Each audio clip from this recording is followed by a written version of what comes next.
Hello, welcome to What She's Thinking. I'm Greg Schwartz, your dating coach. Men like you have sent in questions about dating and sex. I have a group of women here that are going to answer your questions, and I'll help clarify their answers so you hear exactly what these women want and why. Send me your questions at makeonlinedatingfun.com/questions. And remember, subscribe so you can hear all of the episodes. Now, ladies, please introduce yourselves. Hi, my name is Rose McAleese. I'm a 29-year-old screenwriter from Seattle who currently lives in Los Angeles. I'm a huge sneakerhead, an ArcLight Gold member, and I always carry a fan. I'm a passionate goofball book nerd who hates picky eaters.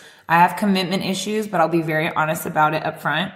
I love a guy with a great sense of humor who isn't easily intimidated. Hey guys, my name is Stefanie Maegan, and I am 28, and I am the host and the creator of the podcast called Broco Therapy. I am a serial dater who documents her struggles with dating, sex, and relationships as form of therapy because therapy is too expensive. Feel free to subscribe to my podcast. You can get the links on brocotherapy.com.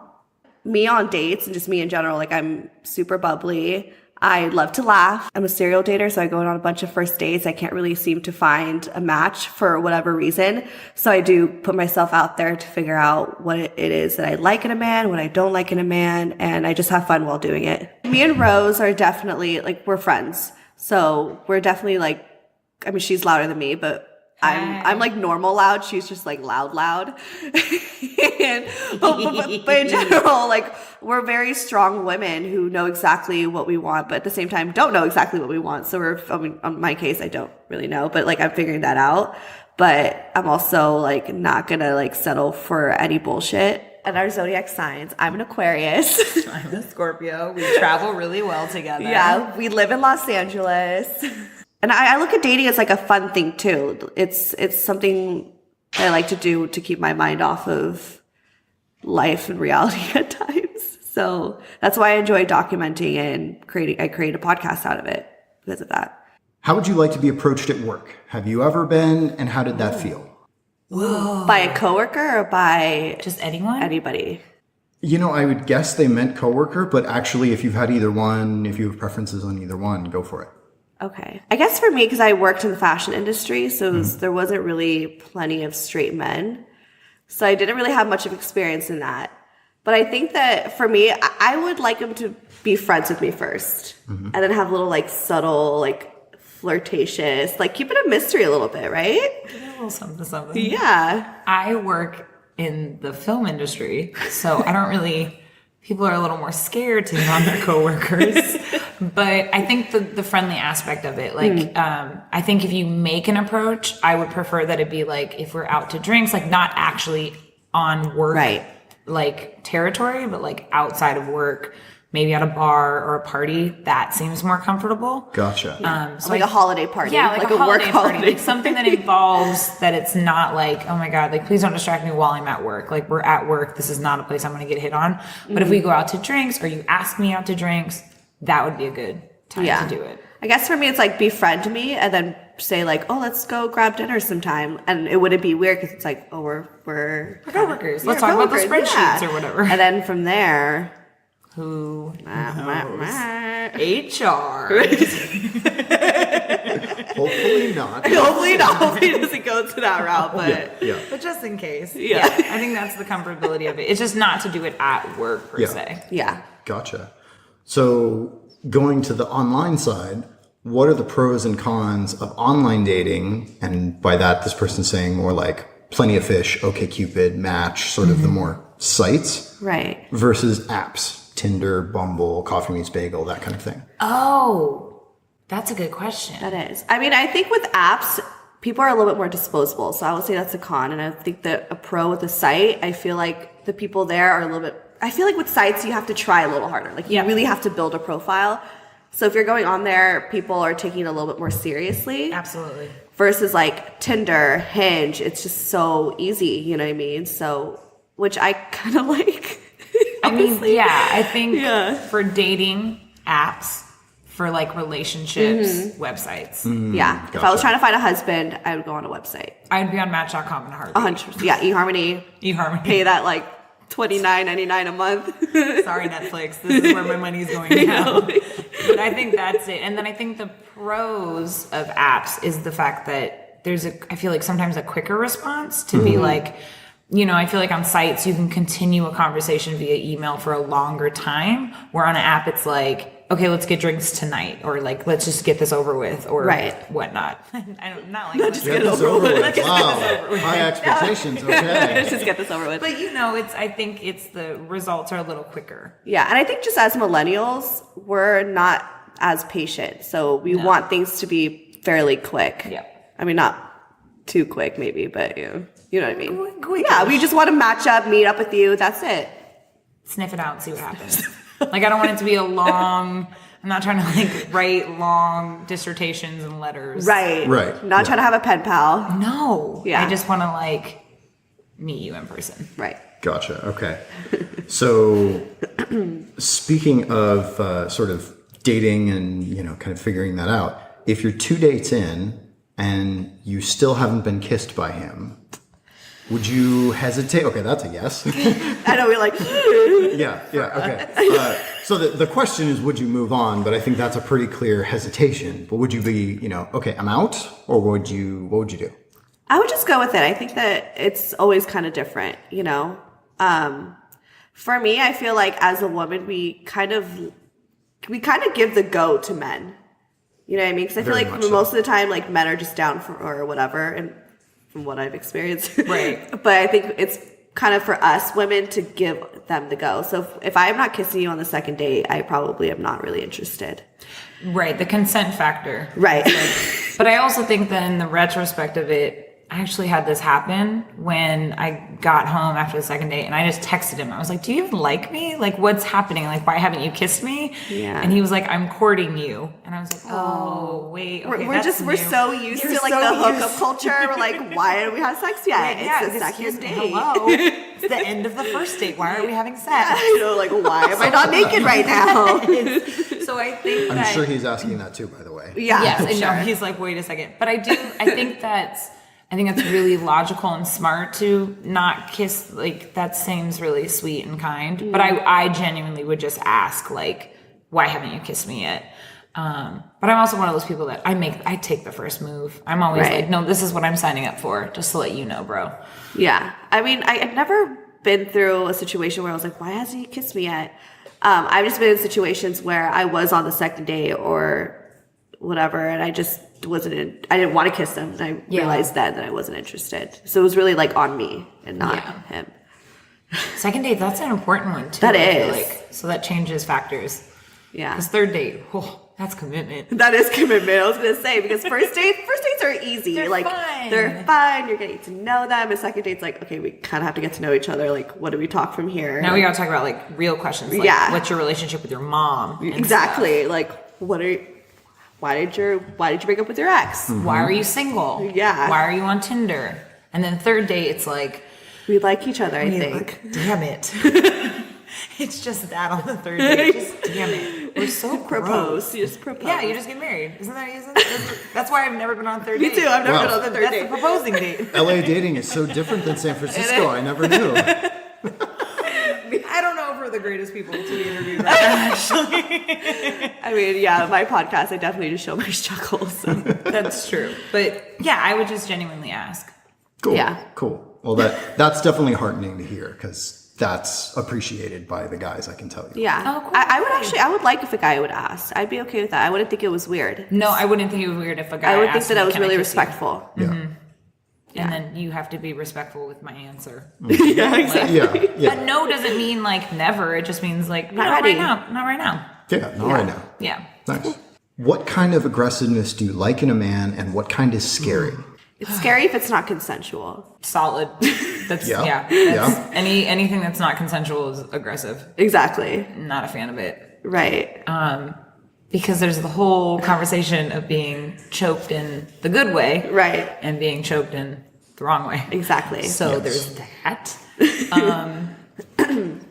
I don't like when a guy, for instance, I just met a guy. Okay, I was at a bar once, or a few days ago, and this guy comes up to me. He's like, you're beautiful, kiss my hand and everything. I was like, oh, okay, cool. And then he's like, can I get your number? And then I was like, I can give you my Instagram. Because for me, like, I don't feel safe just giving you my phone number. Like, I'd rather just give that. It has nothing to do with, like, social media, whatever. It's just safer. Because I don't know this guy. I can stalk you. Yeah, in exactly. The safety of my home. Yeah, exactly. Yeah. And he was kind of aggressive about that. And so, I mean, I should have stood up for myself a little bit more, but I was like, fine, I'll give you my number. And then afterwards, I wasn't interested in him because I felt like I was just forced to give this guy my number. Word. So I think that for, like, guys, just really, like, try to read the women. If they are really just saying, like, I'll just give you your Instagram, you know what I mean? Then just back off. Like, don't make them feel bad about it, you know? Because after that, like, he did text me and I just ghosted him. And he called me out for that. That was fun. I remember following that story. Yeah. I also think, if there's anger behind the aggression, because sometimes aggression can be really attractive. Like, oh my God, you're pursuing me, you're courting me. But then if there's like a sense of anger, like I owe you something. Yeah. That's when I'm like, nope, not attractive. Sorry. Move on. Exactly. Just be respectful. I think it's just all about having good manners. Exactly. Everyone had a mother, right? I know. They taught them something. Or you should have some person in your life that taught you manners. Definitely. Yeah. Mr. Rogers. He's a good role. He's a great role model. He is. So this is an interesting question. I don't know if you'll have ideas on how to answer it, but I got it submitted and I went, okay, let's include this. Exciting. How can we spot a female profile that's catfishing us? Okay, if there's one photo, that's a catfish. Yeah. I'm sorry. I love women, but we also love ourselves. So there's no way I'm only going to put one photo on a profile. There has to be at least three. At least 3 photos. Right. And I also think that, like, if there's no other information, like there's not like an Instagram or like something like that, like Or a bio. it just seems off, you know? Right? No. No? No. You would not believe how high a percentage of women's profiles have nothing in the bio, no Instagram. They do have usually Don't date multiple them. They photos. sound boring. They can't think of anything for a bio. Well, it doesn't have to. Okay, well, at least if you can't find anything else on the internet about that. I don't know. Like, I guess I'm not good at fucking. I think one photo is a huge one. If there's only one photo, that's fishy. I personally think that, wait, you're shocking me right now. I know. Because they're writing bios on dating profiles is the funnest part. It's like, how clever can I be? But you're also a writer, Rose. I know, I also am a writer, but that's the I was thing. going to say, most of the people I actually don't like, total opposite. I don't like writing my bios, but your at least I bio's put something. hilarious. But I put something. Your bio is hilarious, Thank though. you. It's funny. Yeah. I think that's great. I think, okay, if she only uses emojis and there's no like word bios, that's a catfish, I think. I'm just going to throw that out there. Yeah. But that's because I feel like I'm a Nancy Drew when it comes to these things. So like I know when men are catfishing because the other thing is, you know, when like, if they're not giving out their phone number, if it takes forever, that's kind of fishy. Right. And then on top of that, if you like ask for another photo and all of a sudden you're like, this looks nothing. Like you only had this one pictures or whatever. And also, you know, Google image search is a very useful tool. Google. Yes. Yeah. So. And that actually is a good one. That's one of the ones that if a guy is coming to me saying, I think I'm being catfished. Google because that. It really doesn't happen often, but yeah. It doesn't Google happen image. as often as it used to, I feel, because nowhere near. we're all investigators. We could easily find something out. So I think that if you can't really find anything on this person, that's shady. Also, if she has live, laugh, love in her bio, that's Shady. questionable. She's shady. Don't trust a girl with a live, laugh, love bio. No, sorry. If it says live, laugh, love, liquor, she's a keeper. Yeah. She sounds fun. She sounds fun. Good And she's to know. making fun of the Live, whole laugh, love. Yeah, totally. Cool. So what do you think is the solution to your work stress affecting your dating, your libido, that kind of thing? I'm over here like screaming because I know exactly how that feels. I feel personally attacked by this question. Yeah, me too. Like, I am so sorry. It was I submitted know. by a man who does not know you. I think No, I that's why love we that. online date because we don't have time all the time to like go out and meet somebody. Mm-hmm. So it's like a way to just, tuck in at night and just go on this app is, It can be the most stressful stress reliever. Right. Because it's like you can flip through these things, and after a while you're like, why did I spend 2 hours flipping through these? But then it was like it was mindless entertainment. Like I just gotta like go back and forth on this app. Yeah.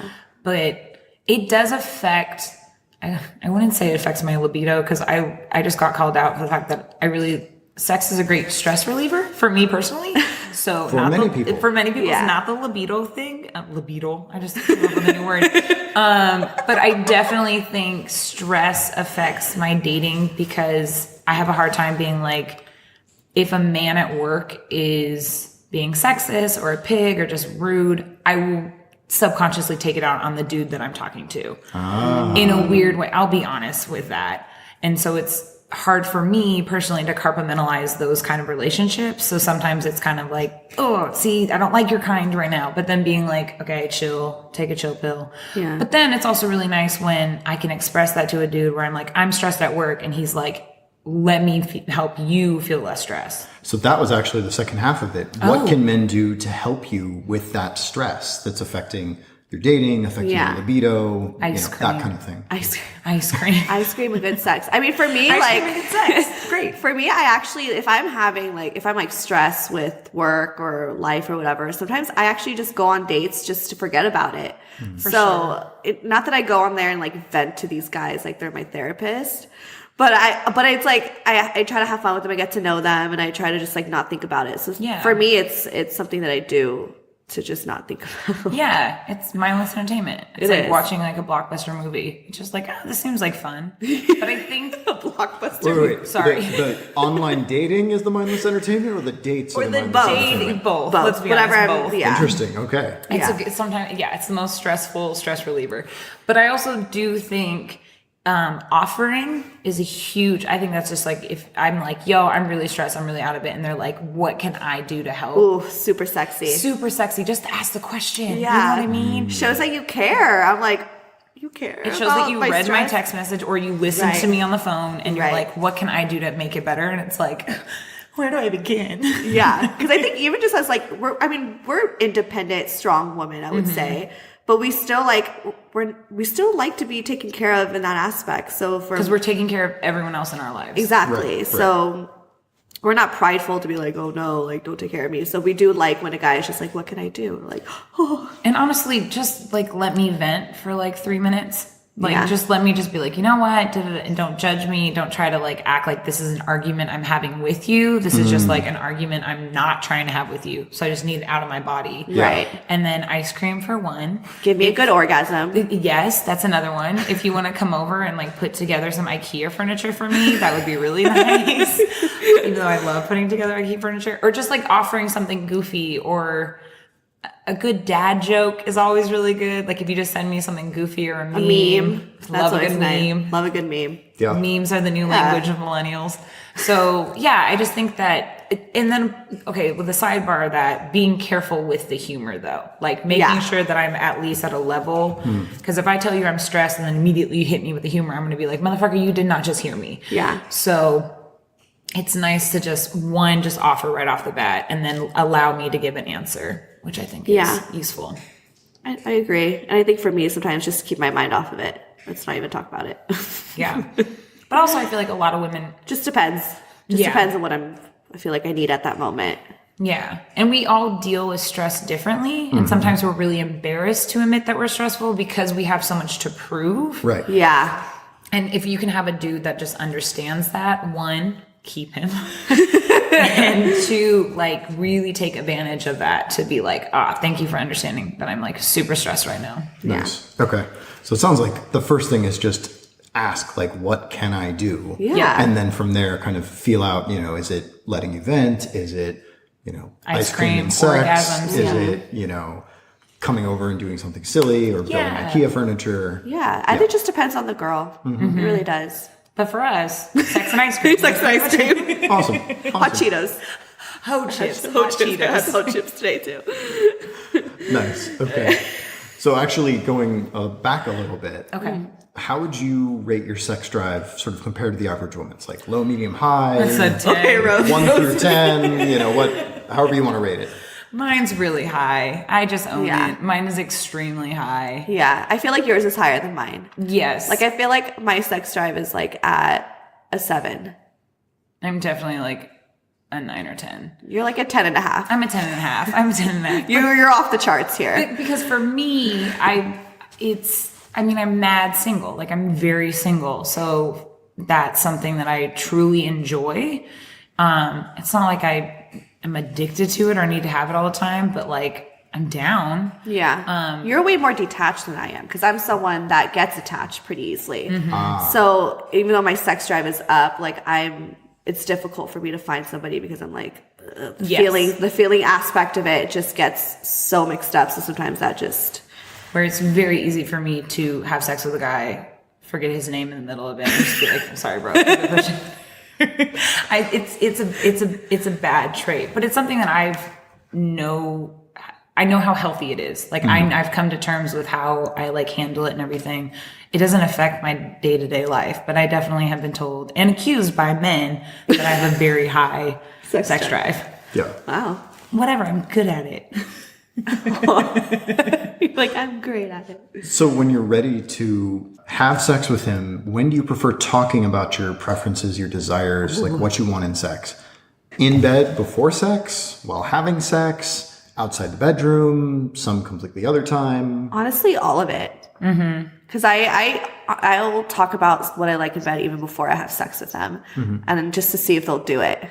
And I'm like, ooh, okay, they listened. Down? Yeah, like they listened. I think that's really hot. And then I think, I really like dirty talk. So even during sex is like great too.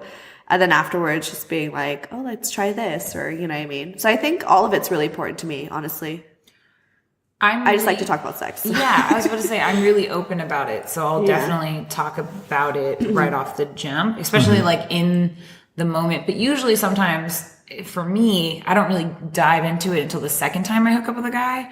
Cause then I'm kind of like, bro, this worked, this didn't work. Right. Like I like to kind of have sex with a guy the first time and be like, suss out the situation, being like, I noticed that you liked this, or I noticed that you liked this. These are the things that I like. So it's very rare for me to have sex with a guy a second time, but when they're lucky enough, it's, but it is one of those things where I'm guessing this is related to not forgetting his name in the middle of sex. when I can remember their names. Okay, right. But no, I'm the same way as Steph, where it's like, I want to be able to have a conversation because sex is a very fun thing. And so to make sure that both people enjoy it is really important. Yeah. And I think you have to, communication is not just mandatory, it's sexy. It is. I was going to say, it's such a turn on when they are able to like communicate with you exactly what they want or what they like and all that. Tell us. We want to know. Yeah. The same way exactly what the guys say. Yes. Tell us. We want to know. I know. We want to know. I feel like I definitely lay down a lot of groundwork. I won't lace hands. I won't make a lot of eye contact. I'm very big on the rules. You won't hold hands during sex? No. See, I like passionate sex, so I'm okay with like holding hands during sex. But that's why I fall. I also don't cuddle. That's a big one for me. I do not cuddle. Yeah. I'm not a cuddler. Interesting. I mean, I kind of slipped up recently, but that's okay. That's the first. Sometimes you gotta cuddle. Sometimes you gotta. It's been raining. You just have to. Yeah. Especially when it's raining like this. Yeah, I recently slipped up. It's bad. It's haunting me. No, it's not. It's a good haunt. Never mind. Okay. Continue. Next question. Okay. So there's a phrase, opposites attract. Has that been true in your good, or maybe I should say healthy relationships? Yeah. I actually was in one relationship, and it was for 5 years, and he was a Virgo. Shout out. And for me, I would describe myself as like a creative. I'm kind of like all over the place in a good way. And he, like just like every other Virgo, is very like OCD and like clean. You know what I mean? Not that I'm gross, but like he's just very like organized. And I felt like that really worked, and that's why we lasted for 5 years, is because I gave him adventure and he gave me like organization. Right, exactly. Yeah, That's so a good trade. I like it when opposites attract, honestly. Yeah. The dude that I'm currently like talking and Oh no, you're saying on the podcast you're talking to somebody. The dude that I'm currently sniffing out, we'll say, is very opposite from me. And even the way we communicate, like there was a moment where we were having an argument. Well, what I thought was an argument. And he was like, oh, this is an argument. And I was like, you just got that on? But then it really, I realized that he's very left brain and I'm very right brain. And he's very clinical. Like he's just like, this is true. This is not true. It's not that big a deal. Let's talk it out. And he does not get angry easily, which I do because I think anger is passion. But yeah, but I have to say it's probably the healthiest like interaction I've had with the dude because he's so opposite. And I find myself being like, right, this is normally when I would go off on someone or like run. And let's be honest, my track record is not great. So like to have someone that's opposite than me in compliments, it's a compliment. It is. It brings something to the table. Exactly. Both of you should bring something to the table. If both of you bring the same, it gets boring quickly. It does. It gets boring. So he's really smart. And I'm smart in a very different way. He understands computers. Sorry, that sounded so stupid. But I really like this guy to be talking about him on the show. Okay. I have a feeling he'll never listen to this, so it's fine. His ego's fine. He doesn't need this boost. Oh my God. His ego is fine. He doesn't need this boost right now. Cut that out. Cut that out. I'm kidding. It's kidding. Whatever. I can cut that. Yeah. You can keep it. I really don't care. But no, I think opposites are very attractive, and I think they attract for a reason. And they're important because you want to find a partner that can bring something else into your life that you've never experienced, and that you should do that for, as you go into a relationship. What can I bring? Same thing with them. Yeah. And then I think like sometimes opposites really attract because, like for instance, he likes how loud I am at parties and that I love dancing and everything. But he's more of like quieter and introverted. Exactly. And he's like, I wish I was more like that. And like, so when we argue, it's like, I wish I was more like you in our arguments, like a little more calmer, like can see things like, oh, this is black, this is white, this is up, this is down. Just having two loud people could be. It's not fun. That is, as Rihanna said, love in a hopeless place. Like that does not sound good all the time when you have two people that are just the same wavelength. It's toxic. Then you're competing. Ugh, and that's the worst. Yeah, that's not fun. So yeah, opposites attract. Okay. Yes. We should have just answered that question. Yes. It's okay. We appreciate the detail. So during sex, which question do you prefer? May I do this? Can we do this? What would you like? Oh, may I do this? Can we do this? And what would you like? I kind of like can we, because I feel like it's a team effort. Like we're both doing this. I agree. I mean, is it like before sex or after sex or during sex? Like during sex, like may I go down on you? Can we do doggy style or just, what would you like? Am I crazy? Like No, you're not crazy. You're definitely not crazy. This is why I'm asking. I liked it because I had sex the other night, and I liked when he was like, "Thank you, thank you." A little bit of applause. Yeah, I got laid. He said something to me in bed that was like super demanding, but was kind of hot. He was like, "Want me to fuck you?" And I was like, "Yes, please." Okay. Yeah. No, that's happening.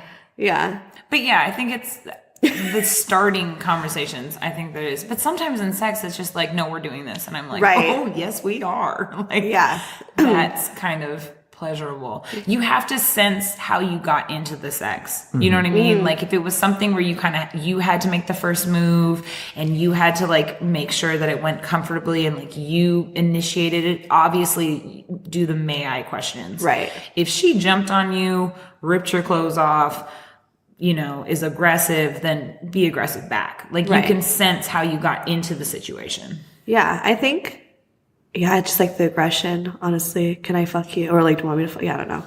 I like the demandingness a little bit.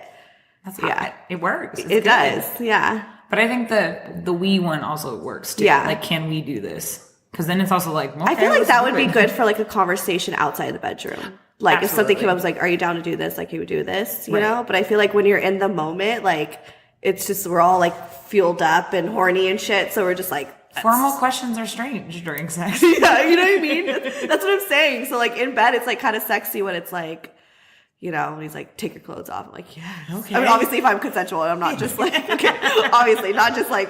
For clarification, All yes. these conversations, consent is Consensual. I'm consensual. obviously down. It's happening. Yeah. Yes. How do you rank the languages of love? Are you familiar with those, by the way? Yeah. Yes, I learned it from you actually. Did I teach you that? Yeah, you Love and it. Katrina. Okay, anyways, sorry. So at least top 3, but if you know all 5, what your ordering is, that's Oh, great I know too. my order. Yeah. Mine is. Oh my God, you know your order. Oh yeah, I do. Go. Yeah. Quality time, acts of service, and oh my, what was the other one? Quality time, acts of service, and words of affirmation. Right? Well, there's 2 more, right? Physical touch and gifts. Actually, no, sorry. Get the words of affirmation out. Physical touch as the 3rd one. Scratch that. So quality time, acts of service, and physical touch are like my top 3. So here's my issue with love languages. Quality time and physical touch. I feel like, what are you doing with quality time if not touching that person? Well, if beyond sex, just like, you know. But like holding hands, kissing. That's physical touch, but quality time is more like, you Just know, being in the same like room going and not on to like touching each other? no, like, Oh, no, just sorry. like, you know, like going out to a movie, like going on dates, Oh, okay. or you know, like just hanging out and watching Netflix. Oh, okay. Or you're like on quality the opposite, time. but I'm saying that on opposite sides of the couch. I mean, And then- it might be you're still touching, but it's more about the activity and less Okay. about the fact that we're, snuggled shoulder to shoulder. Right. Okay, gotcha. And then like for physical touch, it's like you feel more warm when it's like they kiss you, or you know what I mean? Like that might Okay. matters to you more than like seeing them as much. Okay. If that makes sense. No, that makes sense now. Okay. Because I just equated the 2 to be the same. Because I was like, okay. Aren't you touching when you're Yeah. all together? But then I get it with friends when it's like different. Like, Right. I have a friend who's all about quality time. Like that is how you show that you love her. Right. But did you do your top 3? Yeah, that's fine. Okay, that's your top 3. Yeah. I would say quality time, but like link that with physical touch to Okay. make my argument. All right. Yeah, So yeah. that is one. That is That's 1 a and one. 1.5. Yeah, you're like, Okay. we're touching And when then, we're spending time. Words of affirmation, because that's huge for me. Is I like to tell people like, I appreciate you. I like that you're here. That's really big. And then acts of service is just kind of, what is that? Like they cook for you, they take care of your car, they like yes, go out of their that way. You know what I one. mean? Like, yeah, like or And then the last they one give is, you head. I don't know. Oh, well, that's yeah. physical touch.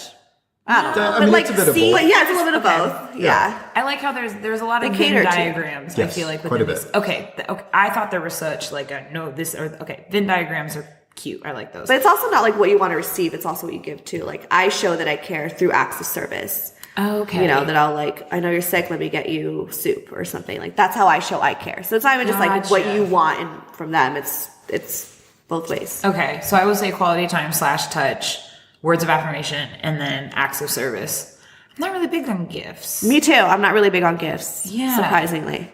I think it's because I just watched that show on Netflix, Tidying Up, and I'm like getting Yes. I'm rid getting of rid of everything. stuff. Yeah. And I also feel like my parents have this great philosophy now that they're older. They love gifts that are like, you can just get rid of, like food. Like, Yeah. give me food. And Yeah. that is great.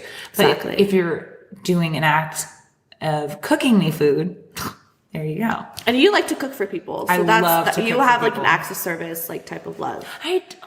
I learned something about myself. Your podcast is great. I learned something about myself. Yeah. I love to cook for people. You do. Excellent. Excellent. Thank you for listening to What She's Thinking. To help other men find the podcast, please write a review on iTunes. And remember, subscribe so you don't miss a single episode. Finally, to get your questions answered, go to makeonlinedatingfun.com/questions. And I'd love to hear your feedback on the show. So email me, greg@makeonlinedatingfun.com. We'll do double dates. We do double dates? No, I'm saying we should. We should. Let's do double dates. Oh my god, for the pod. Oh God, people would hate us. The double date would literally just be you and me talking, and these poor boys are like, "What's happening? Were we invited?"